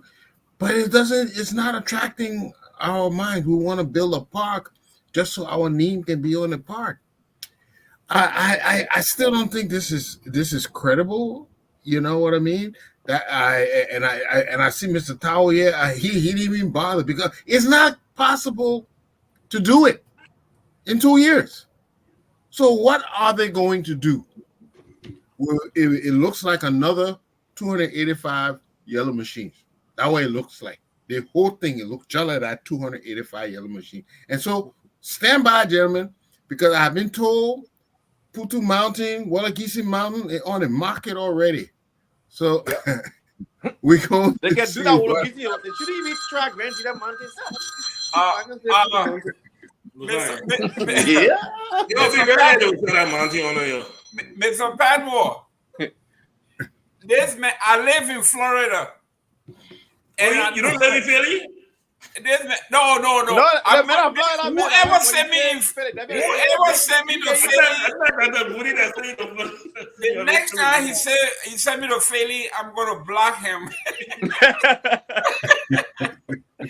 But ladies and gentlemen, I live in Florida, and everybody knows about Disney World. This man is saying he is going to build Disney World in Liberia in 2 years. Not mine. and he's going to project it into the sea.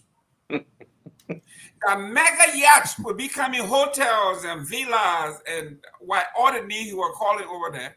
That man did. And I'm looking at it and I say, these people think that people in Liberia are so gullible and stupid that you're going to say you're bringing Disney World to Liberia, you're going to build it in 2 years. Mr. Padmore, you're the diplomat here too, so you have a way of massaging the world. But this one here, the Frita message, it passed mark. Go ahead. All right, so look, the current electricity, I get it. You know, the current they need to run the merry-go-round, you not get it, but you come and build merry-go-round. You know, people children don't get stuck up there. I think for me the saddest part is that there is no original thought in this government. It's extremely sad. We saw George Weah do this. George Weah built a sports park because he's a sportsman. He played football. That's what he did. And we thought we were bringing a responsible people. We thought we were bringing a 45-year experience. The last time I heard about merry-go-round was 1979. I don't remember. 1979 merry-go-round. The last time I heard about that. They ain't talking about roller coaster. Is it merry-go-round? They may even know that this is a park. You can't put money together and build a hospital. You can't put money together and renovate the schools. You can't put money together and revamp the MCSS system. Really? A park? You want to tell me you have the ability to raise $150 million and children still dying of preventable diseases in JFK? Man, somebody need to arrest you. You need to be arrested and charged with whatever crime, like negligence of duty, whatever you can give him. He needs to be arrested.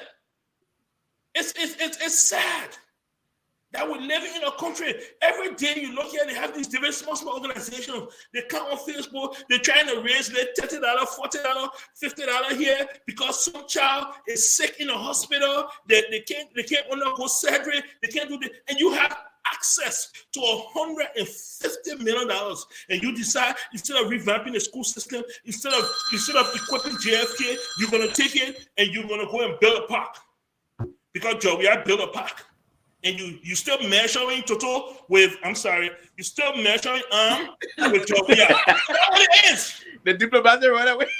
Yes, man. You still measuring with Joe.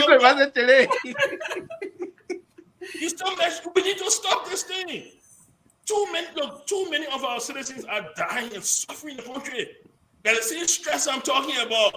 Think about the security man that they will pay $75 a month to go and guard that place. And he's looking at $150 million being spent over there. And then you give him $75 and you can't even buy a pack of bread for a family. Come on, man. This is disgusting. It's totally disgusting. It's not even disappointing anymore. Well, ladies and gentlemen, this is your show. Am I being banished already? When I was in Bassa, the All River people, they had a turn that say, it get curiouser and curiouser every day.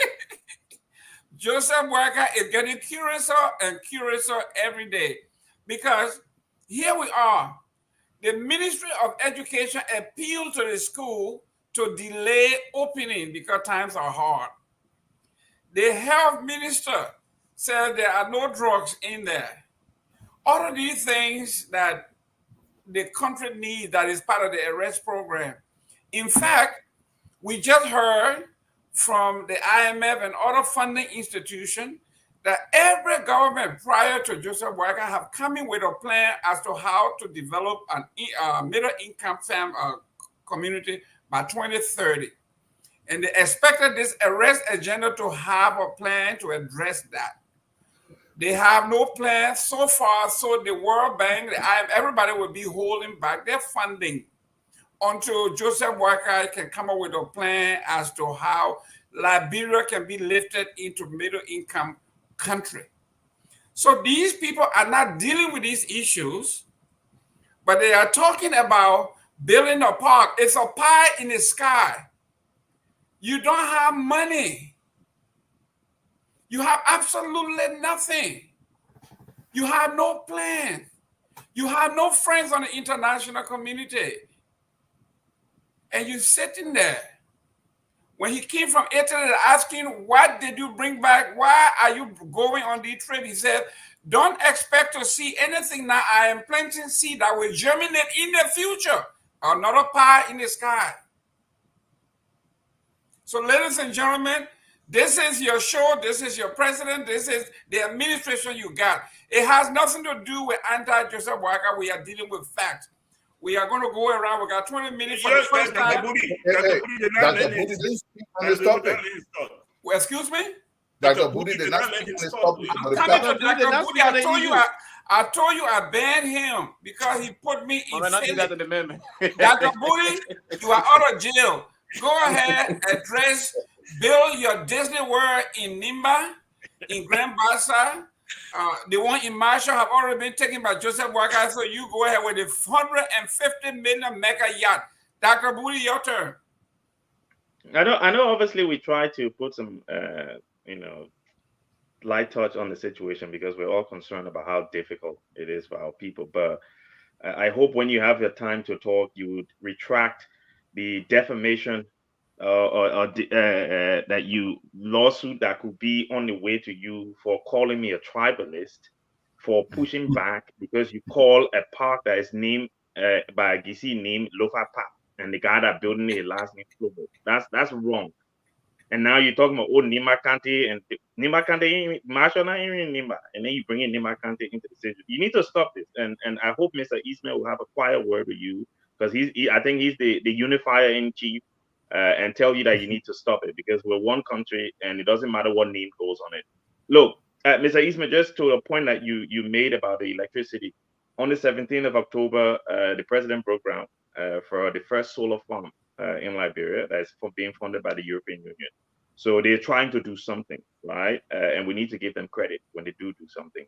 I agree with everyone. I think this is a misplaced effort. Mr. Patmo talks about using the money for hospital. We need hospitals. The police officer probably doesn't die. If we had a working hospital in Yekepa that had all of the equipments to treat him, it wouldn't have been there wouldn't have been a need to send him to Monrovia. There are a lot of parks in Liberia, right? I know there's one at the breach between the old and the new breach there. There's one at ELBC, opposite ELBC. Develop these parks, revamp them, and let the kids be playing. Recreation for children is important in Liberia, and we need to have it. So I'm not against it. My biggest concern is we don't know how to maintain anything. So how do we keep these things safe for the children? How do we, even here when I go on rides and when you're making settings, I can be worried. Imagine in Liberia, right, where we don't have the idea of maintaining these things. So I think it's misplaced. The fact that the president is doing it and using the money outside of government is worrying. And we need to try and understand what processes have been put in place for that. And the president needs to explain to the Liberian people, who are these people in Turkey, in wherever and whatever, that are giving the money? And what are we giving them? Because there is no free money. What are we going to give them in return? Like Mr. Eastman said, Wologisi there, and Mr. Gay is threatening violence against anyone that go to Kutu Mountain. But again, that's not the you said they will not even travel to Kutu.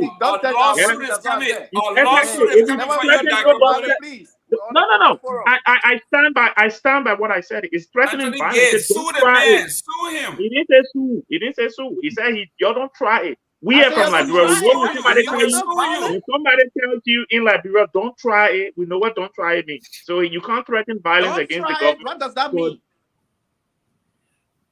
in Liberia. Does that mean I'm threatening If you what? try I it, said, there will don't be try it. ramifications. In the Liberian context, somebody tell you don't try it. If you try it, there will be negative ramifications. Right? That's violent talk. And then we don't need that in our context. I thought you're supposed to be a legal mind. Oh, Mama, you Sorry? let me finish. I'm not I a know, lawyer. yeah, I'm not you're interrupting the man. When did I tell you I had a law degree? Dr. Booty, don't let him make you your time, man. It's No, Australia, no, Dr. Booty. I've rested. Let's move on. I've rested. You Dr. said on Booty, this he platform wants to eat that your time. you Okay, guys, we're you going to did go some around. article law courses. So Do we have? I Are said we I've taking argued calls? Are we taking calls? Ladies and gentlemen, but we got time here. Together that I did not Let say. us I go only said you around can the try. That's all table. I said. I didn't We threaten the man. got That's not a 16 minutes here, guys. We got 3 You minutes said you each were on protest. closing. They shouldn't try with Dr. a Booty. Can you mute people?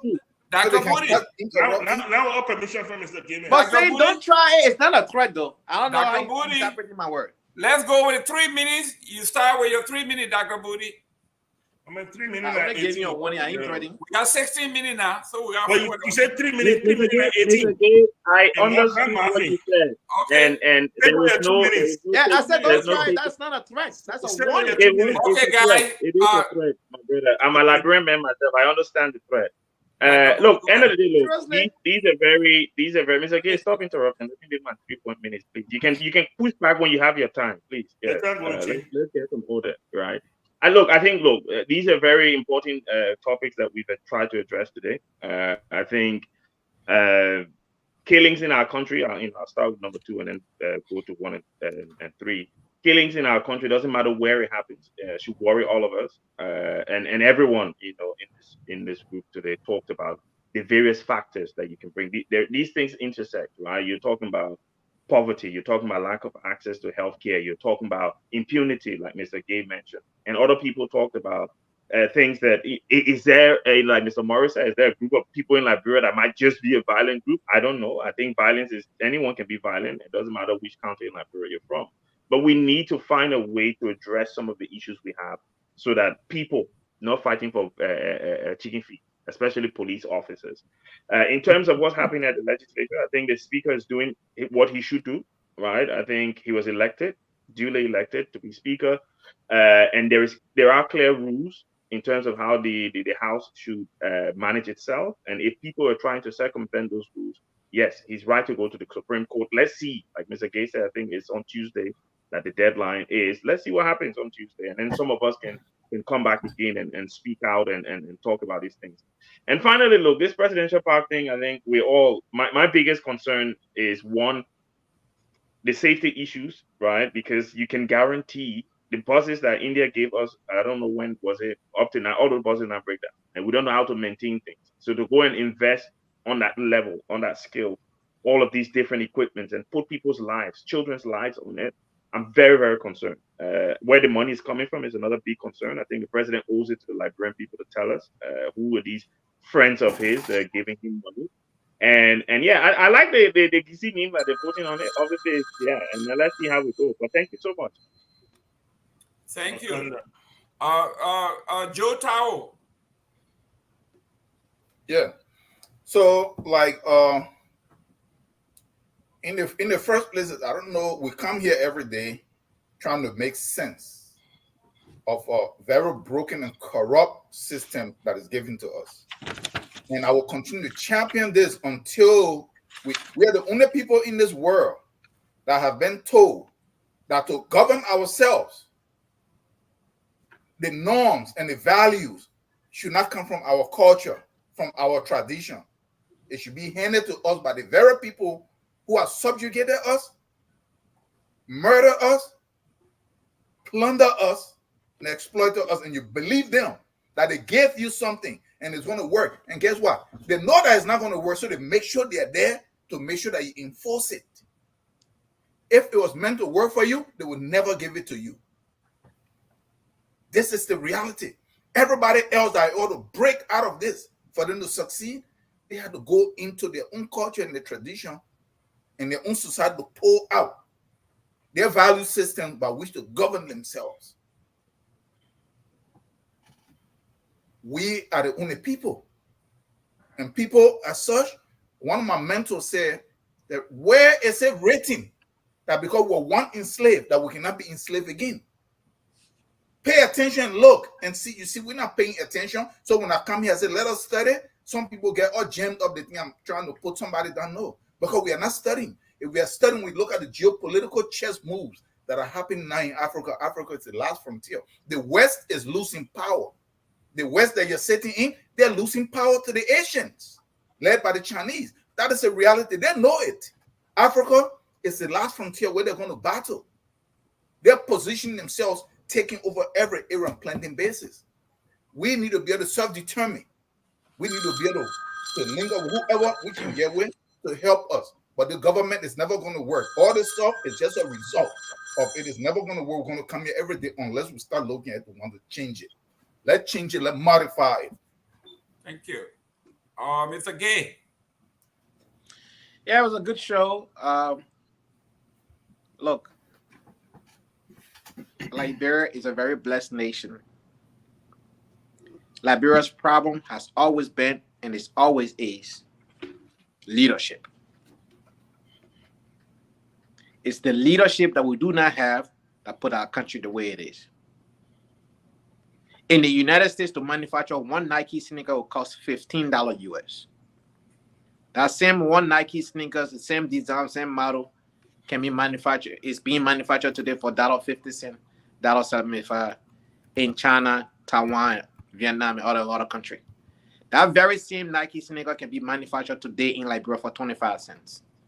If you pay a person a $5 US and they work 8 hours, that's $40 US a day in Liberia. That's a lot of money.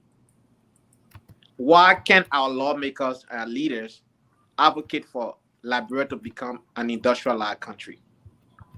We have a senator in Liberia taking out the raw iron ore strictly out of Liberia to where they want to take it. It is not processed. We have no royalty added, no value added to our raw material. If that was processed in Liberia, where we can make metal sheets, steel rods, and other metal beam that they use to build high-rise building or bridges, we will be adding value to our raw material. We will be creating jobs for our young people. You don't have to have a master's degree or bachelor degree to work on an assembly line. Same thing with cylinder factory, same thing with tire factory. But because we have greedy leader, and I respectfully want to disagree with my senior brother, Mr. Taiwo, here to say because of democracy, we can do better. Even I live in the interior. My dad took me to my village, and I saw what the people do there. They also are corrupt. There are corrupt business that happen there. If we have good leaders, what I just said will put a lot of people to work. But Asaba Menta can hire no 2,000 people right now if they just dig up the raw iron ore and ship it out of Liberia. They don't need to hire that many people. So, in much that we have this messy issue happening in Liberia, we have to start from somewhere. Yes, Fanatin Kofa is not a saint. Absolutely. Nobody's saying he's a saint. But he has the guts right now to talk his fellow lawmaker to say the next 2025 national budget, there will be no kickbacks in those things. You want projects, we can do it in the way of legislative projects, which of course I disagree with, but it will be done through legis, and people will see the project instead of you having this money. Where the corruption happened the most, doing concession deal, doing the national budget passes, that's when they get a lot of kickbacks. If those things are removed from there, they don't get much. So we have to start from somewhere. But our problem has been leadership in Liberia. Look at what happened. If you're going to take $150 million to build a park, 14 counties out of 15 counties in Liberia have 0 vehicles. They're calling you. Yeah. So I want to yield back the time and thank you, Mr. Gilman, that allowed to unfold. We will continue this topic next Sunday. You're not yielding no time. You ate my time. There's no time for you. Well, you know, well, 2 minutes, that's all. They met a politician, Mr. Eastman. Okay, it was an interesting show. I think we spoke about certain things that are plaguing our intelligence right now. But let's really reflect. Liberia went through a civil war. And since that civil war, there's been political instability, economic challenges, and recent efforts to reform have been met with little progress and setbacks at the same time. But the one fundamental thing we must do is strengthen the rule of law in the country to combat corruption. If we do not attack this issue,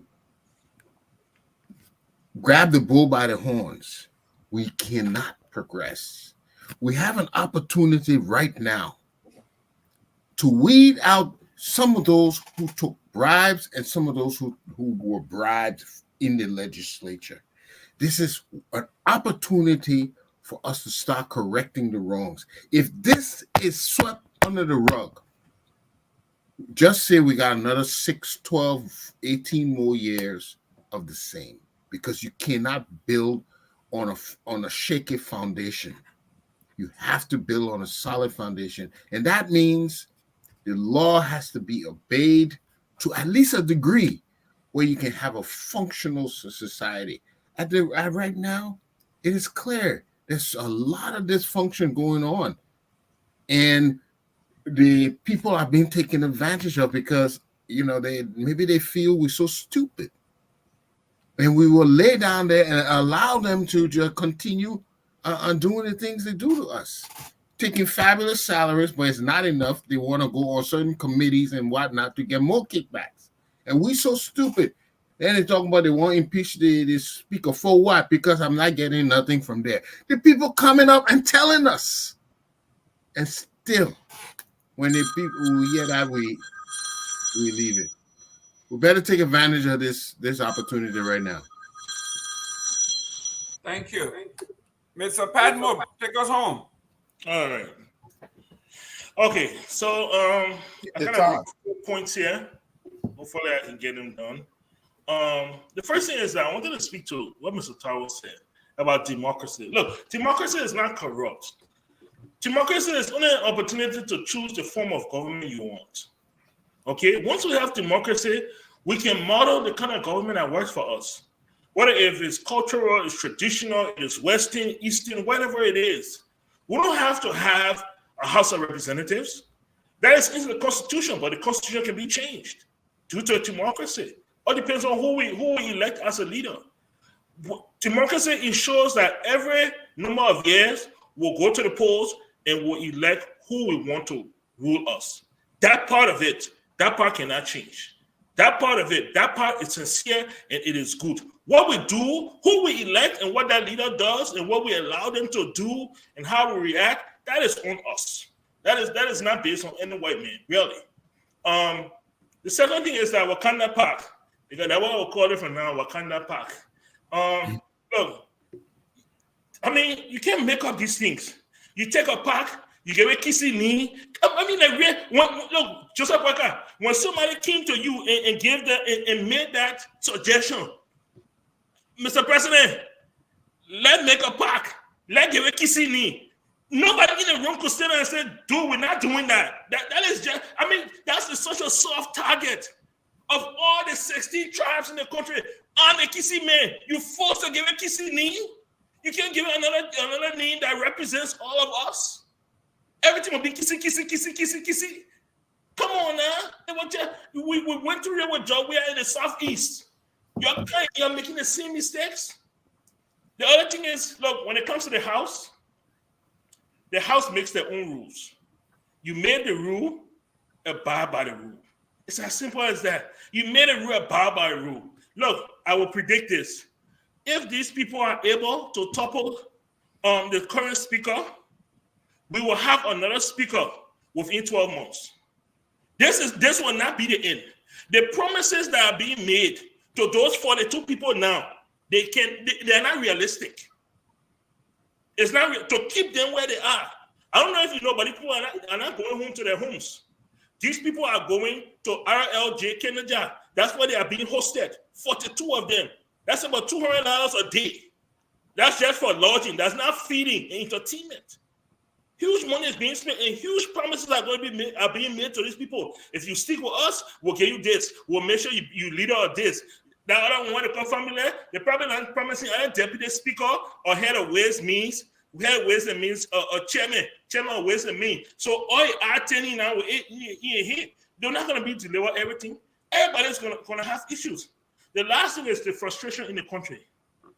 You can't continue doing this.